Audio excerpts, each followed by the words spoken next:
Estimados estudiantes, continuamos con nuestra asignatura Ingeniería de Software 2. Y vamos a hablar sobre el tema ya acerca de escribiendo los programas. Vamos a iniciar con esta oración. Si funciona, o sea, corre, está bueno. Es una situación que muchas veces todos nos encontramos cuando estamos trabajando en el desarrollo del sistema. Y muchas veces creemos que porque funciona nuestro sistema, este está bueno. Pero quiero que veamos algunos aspectos que son muy claves en el desarrollo del sistema y que ustedes deben de considerar cuando ya estemos en esta etapa de escribir los programas. Veamos. Durante la codificación, debemos de centrarnos en la implementación de la solución como software. Es decir, debemos de escribir los programas que implementan el diseño que nosotros hemos creado. En ese sentido, esta tarea puede resultar bastante intimidante, por la razón de que esto conlleva una serie de aspectos que deben de concatenarse para lograr ese diseño. Pero acá nos encontramos con el hecho que los diseñadores pueden no haber tenido en cuenta las particularidades de la plataforma y del ambiente de programación. Además, las estructuras e interrelaciones que son fáciles de escribir mediante diagramas y tablas no siempre resultan sencillas al escribirlas en forma de código. En ese sentido, es indispensable escribir el código que sea comprensible no solo para el autor, sino también para otras personas que intervienen a medida que el sistema evoluciona en el tiempo. Por lo tanto, en esta tarea, que realmente resulta intimidante, se debe sacar beneficio de las características del diseño, de la misma estructura de los datos y de las construcciones del lenguaje de programación, creando, sin embargo, código que sea reutilizable y que nos permita maximizar el tiempo que tenemos para el mismo desarrollo de un sistema. Es por ello que podemos encontrarnos con estándares de programación y procedimientos que nos pueden ser útiles para poder escribir los programas de una mejor manera. Porque los estándares y procedimientos de la organización deben conocerse antes de comenzar a escribir el código. Esto es importante. Fíjense que no es fácil diseñar para una empresa que ya tiene en muchas ocasiones una estructura organizativa para el desarrollo del sistema y en la cual, por motivos que el personal no da abasto para desarrollar todas las necesidades de software que tienen, contratan a personas externas para que desarrollen sistemas que son de urgencia o de suma importancia. Por lo tanto, si la situación es así, es importante que nosotros tomemos en cuenta esos estándares y procedimientos establecidos ya por la organización, de tal forma que el proceso de acoplamiento del nuevo sistema sea fácil. Por lo tanto, vamos a encontrar estándares para los codificadores. Los estándares y procedimientos sirven para organizar los propios pensamientos y evitar errores. Eso no lo perdamos de vista, porque esto es sumamente importante. También, esto nos permite definir métodos para documentar el código de manera que resulte claro y fácil de seguir. Ayudan a la conversión del diseño a código. En consecuencia, cambios en el diseño serán fáciles de implementar en el nivel de código. También es de tener en cuenta que hay necesidad de establecer estándares para los demás, porque tan pronto como el código esté completo, es probable que otros participantes lo utilicen de distintas maneras. Por ejemplo, grupos de pruebas lo van a utilizar de una forma diferente. Por lo tanto, debemos de establecer estándares, ¿no? Porque después de poner el sistema en funcionamiento, todavía pueden hacerse cambios debido a la existencia de fallas o por modificaciones mismas que el cliente nos pueda hacer en un momento dado. Es posible que el desarrollador no forme parte de los equipos de prueba de mantenimiento, por lo cual es esencial organizar, dar formato y documentar el código de manera que otros puedan comprender qué hace y cómo opera, con facilidad, sin ninguna dificultad. También es de tener en cuenta el hecho de balancear diseño con la implementación, porque es necesario que establecer una correspondencia directa entre los componentes del diseño y los componentes del código mismo del programa. Porque el proceso de diseño resulta de escaso valor si la modularidad del diseño no se traslada efectivamente al código, y puede ocurrir fallos si nosotros no lo tenemos ese cuidado.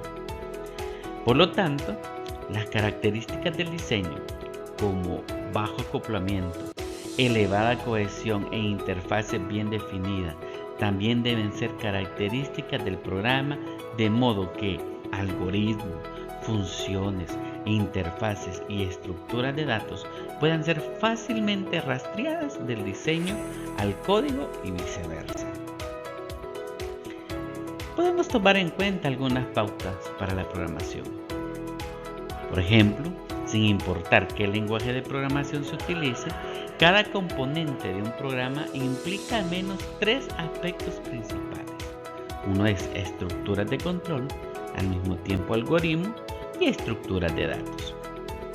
Dentro de las estructuras de control, la mayoría de las estructuras de control de un componente están sugeridas por la misma arquitectura y el mismo diseño, y es deseable conservarla a medida que el diseño se convierte en código. Eso no lo perdamos de vista. Algunas pautas y estándares sugieren que el código debe estar escrito de manera tal que un componente pueda leerse fácilmente desde lo general a lo particular. Por ejemplo, aquí podemos ver un código, diferentes códigos de forma algorítmica y ya de forma codificada. ¿Cómo se vería y cómo está la estructura? Si se fijan, en este tipo de estructura se va desde lo general a lo más particular. En el caso de la estructura de control, la modalidad es un buen atributo de diseño. Estas mismas ventajas se transfieren también al código. Por lo tanto, construyendo un programa a partir de bloques modulares, se ocultan los detalles de implementación, haciendo que el sistema en su totalidad sea más fácil de entender, al mismo tiempo de probar y de mantener. También, al escribir el código, es necesario tener en mente que la generalidad es una virtud y no hacer que el código resulte más especializado que lo necesario. O sea, hay que tener en cuenta esos aspectos. También otra característica del diseño que se traslada a los componentes del código son el acoplamiento y la cohesión. Porque al escribir un programa debe usarse nombres de parámetros y comentarios para exhibir el acoplamiento entre los diferentes componentes.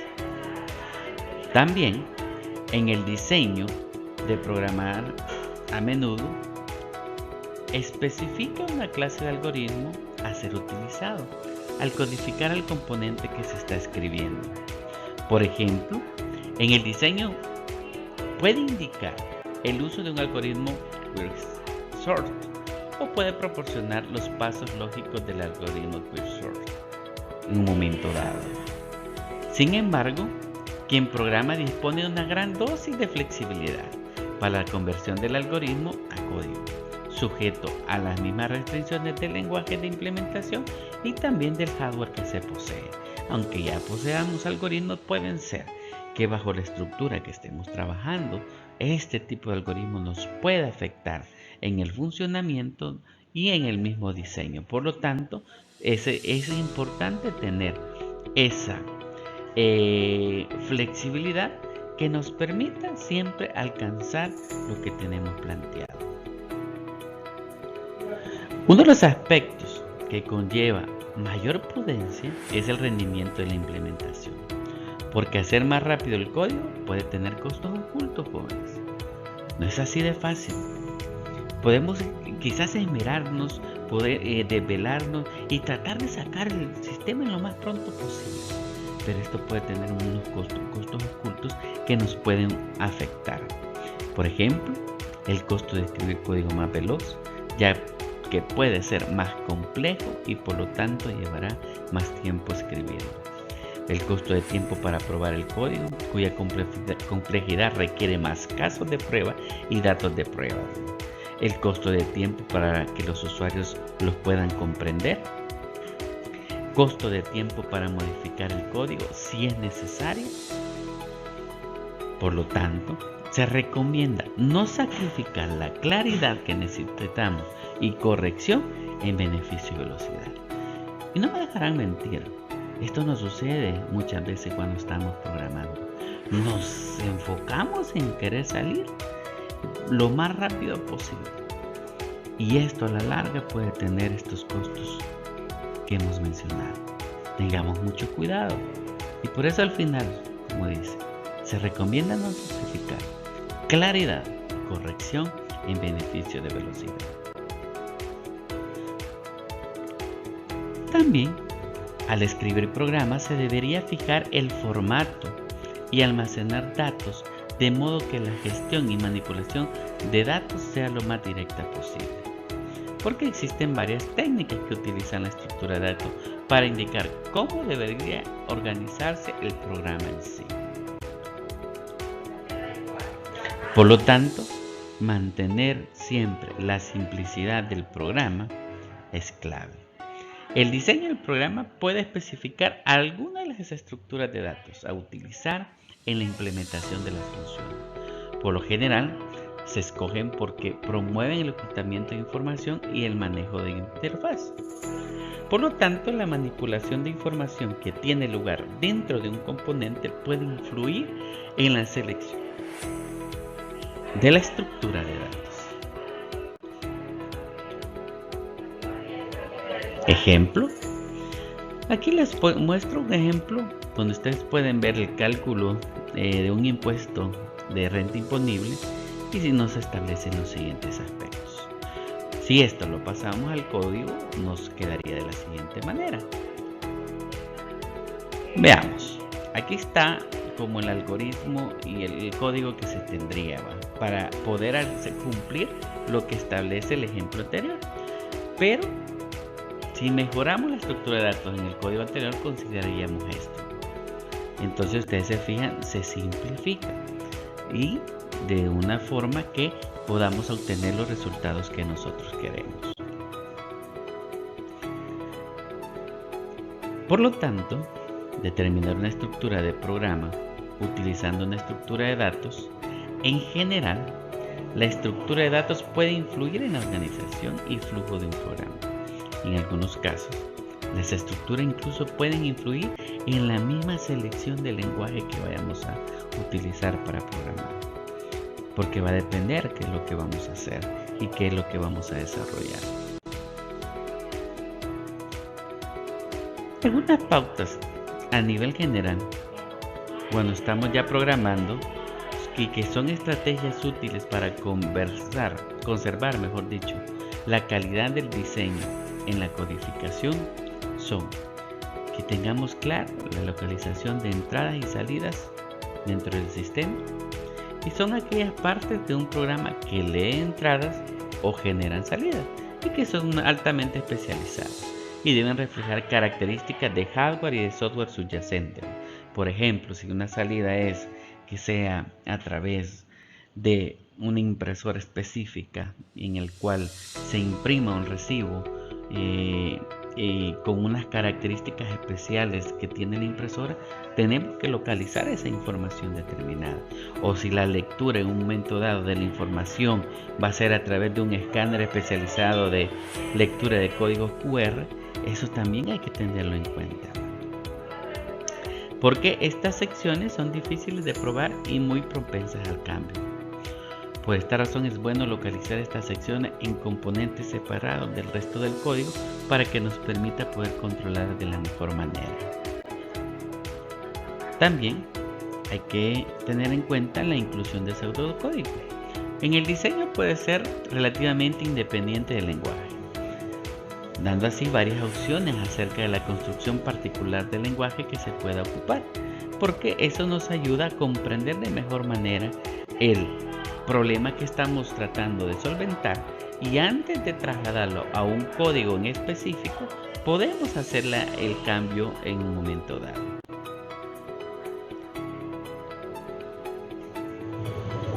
Dado que el diseño es solo una indicación de lo que se hace en un componente de programa, es útil avanzar por etapas, en lugar de traducir inmediatamente el diseño en código. Porque se puede usar pseudocódigo para adaptar el diseño al lenguaje elegido, adoptando construcción y representaciones de datos sin involucrarse inmediatamente en los aspectos específicos de cada comando. Se puede experimentar y decidir cuál implementación es la más apropiada. También es importante hacer una revisión y reescritura y no a la remienda. Cuando se escribe el código, a menudo se prepara un borrador, luego se lo revisa y se reescribe hasta obtener un resultado satisfactorio. ¿Sí? Ojo, ¿por qué dice revisión y reescritura y no a la remienda? Porque muchas veces tenemos el código, nos revisan y solo modificamos aquel aspecto que posiblemente estuvo mal, pero de repente dejamos en ese cambio otros aspectos que me van a afectar el diseño. Por ejemplo, a veces es un cambio de variable y lo cambiamos al inicio del código que estamos trabajando, y esa variable tal vez es utilizada en secciones muy posteriores. Por lo tanto, si solo remendamos, podemos cometer el error de no hacer los cambios en todo. Por eso la reescritura es clave en este tipo de procesos.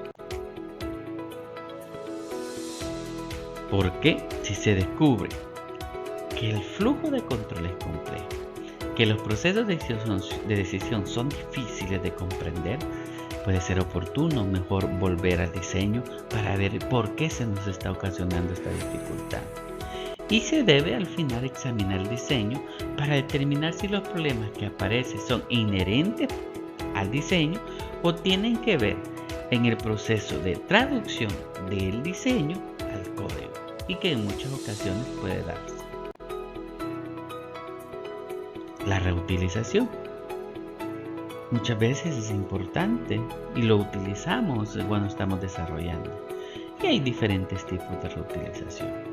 Una reutilización productiva, cuando se crean componentes destinados ya a ser reutilizados en aplicaciones posteriores. O reutilización consumidora, que consiste en reutilizar componentes originalmente desarrollados para otros proyectos y que podemos tomarlos como base.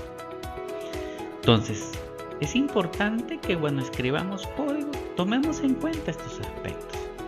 Pero en el desarrollo de esta parte de codificación de nuestro sistema, hay un punto que es importante tener en cuenta, que es la documentación de este proceso.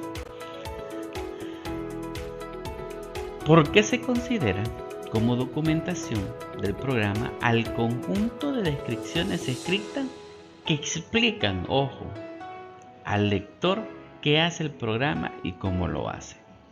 La documentación interna es el material al final descriptivo,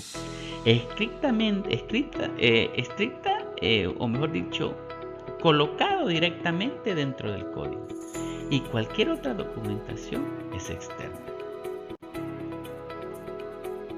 Entonces, la documentación interna, que es una información dirigida a quienes leerán el código fuente del programa, y se incluye información sumaria para identificar el programa y describir el algoritmo, las mismas estructuras de datos y el flujo de control que se está desarrollando. Usualmente esta información se ubica al comienzo de cada componente en un conjunto de comentarios que se denomina bloque de encabezamiento, y donde colocamos prácticamente las especificaciones de qué es lo que desarrolla ese código. En el encabezamiento, al comienzo de los programas hay que incluir un encabezamiento que posea la siguiente información, y esto es vital, jóvenes, porque yo se los digo en la experiencia, hay muchos software que quedan en desusos por falta de una documentación interna adecuada. ¿Por qué razón? Recuérdese que posiblemente nosotros estemos en el desarrollo y diseño de un sistema determinado, pero por algún motivo, por crecimiento laboral, por crecimiento profesional, decidimos trasladarnos a otra empresa. Entonces, ¿qué es lo que va a suceder si no se hace esta documentación interna? Es que este sistema, a la larga, se va a ver afectado. Y al final, por la experiencia que he tenido, es que muchas veces esos sistemas caen en desuso porque nadie más los puede tocar, nadie más comprende cómo está funcionando el mismo sistema. Y esto es por falta de documentación. Entonces veamos, ¿qué debemos de contener? Primero, ¿qué denominación tiene ese componente que estamos documentando? ¿Quién ha escrito el componente que incluye teléfono y email? ¿Dónde va ubicado el componente en el diseño general del sistema? ¿Cuándo fue escrito, revisado y modificado? ¿Por qué existe el componente? Y esto explicar con diagramas o descripciones simples que nos permitan tener claro cómo utilizar su estructura de datos, los mismos algoritmos y controles, que nos permita tener un control general de lo que desarrolla el componente determinado. Otros comentarios de programas que podemos encontrar, que es que el encabezamiento actúa como una introducción al programa, que hay que tenerlo en cuenta, y los comentarios adicionales, lo que al final nos ayudan es a iluminar a los lectores a medida que se desplazan a lo largo del mismo programa, para que él vaya comprendiendo cómo es el mismo funcionamiento del código. Hay lugares para comentarios aun cuando el código está bien escrito y claramente estructurado. Muchas veces creemos eso y por eso no lo codificamos y creemos que, no hombre, si ahí se comprende, ¿por qué debo de explicarlo? No, o sea, lo comprendemos nosotros, posiblemente alguien que venga de afuera no.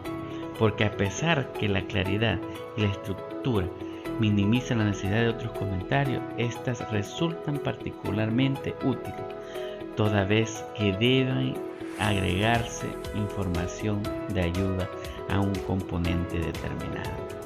Eso es clave, jóvenes. Eso es muy clave, no lo perdamos de vista. Otros comentarios que podríamos tomar en cuenta y que resulta esencial es que los comentarios reflejen el comportamiento real del código, y aquí lo ideal es que agregue nueva información, que nos ayuda a comprender lo que el código dice, más algo que no está claramente identificado en el mismo código. Por lo tanto, se debe tener atención cuando un código es difícil de documentar, ya que es complejo, por lo que sería bueno revisarlo. Si no es fácilmente podemos documentarlo o fácilmente podemos nosotros hacer los comentarios necesarios para que este sea comprensible. Otro aspecto son los nombres de las variables y etiquetas con significado. Hay que seleccionar nombres de variables y enunciados que reflejen su utilización o significado. Por ejemplo, dar un formato para mejorar su comprensión. Mediante indentado y espaciado se puede reflejar la estructura básica del mismo sistema. El autor Weisbrot en 1971 recomienda un formato para las sentencias donde los comentarios aparezcan en uno de los lados de la página y la sentencia en el otro. Por ejemplo, ahí tenemos en este código de ejemplo donde tenemos pleca, comentario 1 y el comentario que corresponde. De ahí tenemos la documentación externa. Esta documentación se prepara para ser leída incluso por quien tal vez nunca verá el código real. Eso tengámoslo claro. Este documento explica de forma más amplia el código que los comentarios mismos.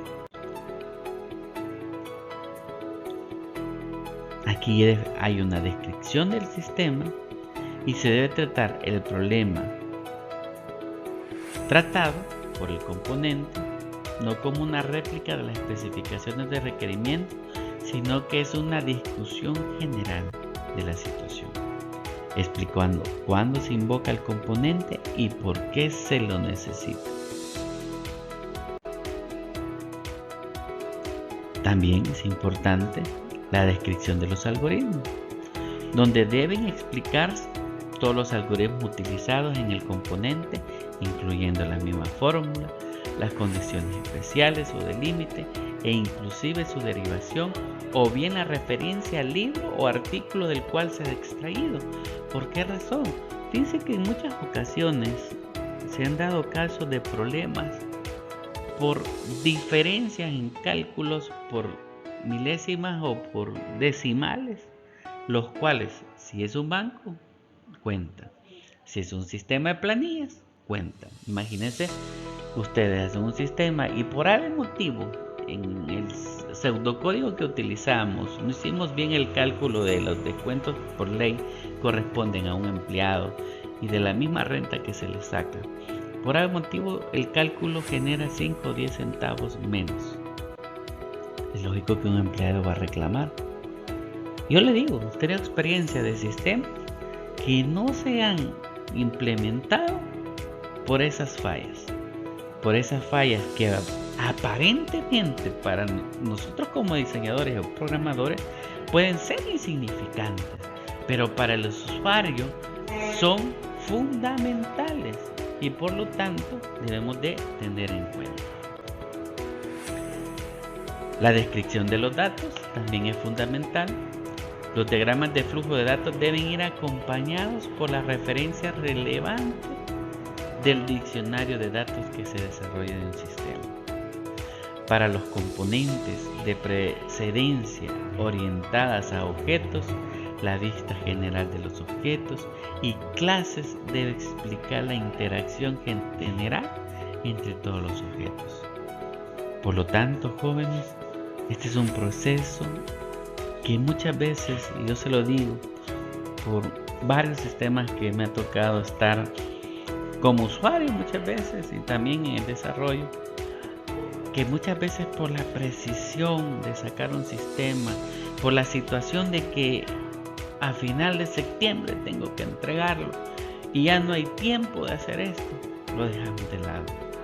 Quiero invitarlos que como profesionales, como ingenieros en sistemas, ingenieros en ciencias de la computación, ustedes puedan corregir este tipo de errores que muchas veces hacemos cuando estamos programando y tomemos a bien hacer esa documentación interna de nuestro sistema como una documentación externa necesaria, de tal forma que cuando usted allá esté en una empresa X y usted desarrolló un sistema, a los 3-4 años obtiene un mejor trabajo, pero de repente la empresa se acordó de usted, ¿va?